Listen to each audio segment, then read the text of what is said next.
كل برج اليومين دول بيواجه نفسه بالحقيقة اللي هرب منها كتير، والندم اللي حصل له مش صدفة، ده درس اتأخر إنه يستوعبه.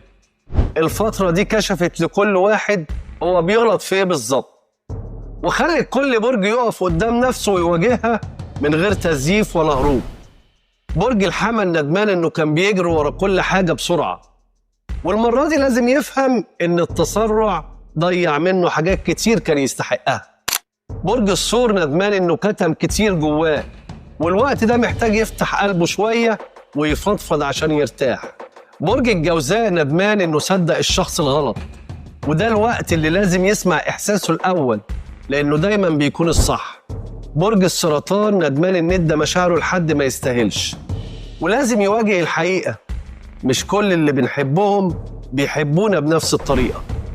برج الأسد ندمان إنه قلل من نفسه عشان يمسك في علاقة أو شخص، وده الوقت اللي لازم يرجع كرامته لمكانها الطبيعي. برج العذراء ندمان إنه فضل يشيل في هموم ناس ما بتقدرش، ودلوقتي دورك يا عذراء مش إنك تنقذ حد، دورك إنك تنقذ نفسك. برج الميزان ندمان إنه فضل راحة الناس على راحته، وده الوقت اللي لازم يعمل وقفة مع نفسه ويقول أنا الأهم والباقي يجي بعدين. برج العقرب ندمان إنه فتح قلبه بسرعة، واللي حصل معاه لازم يعلمه إن الثقة مش لكل الناس، وإن الاحتياط مش ضعف. برج القوس ندمان إنه تساهل كتير، بس التجربة لازم تعلمه إن اللي ما يقدرش وجودك ما تحطوش في أولوياتك.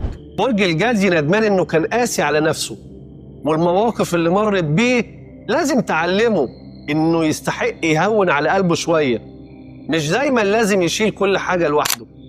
برج الدلو ندمان إنه بعد وصد، وده الوقت اللي لازم يعترف إن في حد كان مخلص في حياته وهو اللي خصمه وضيعه.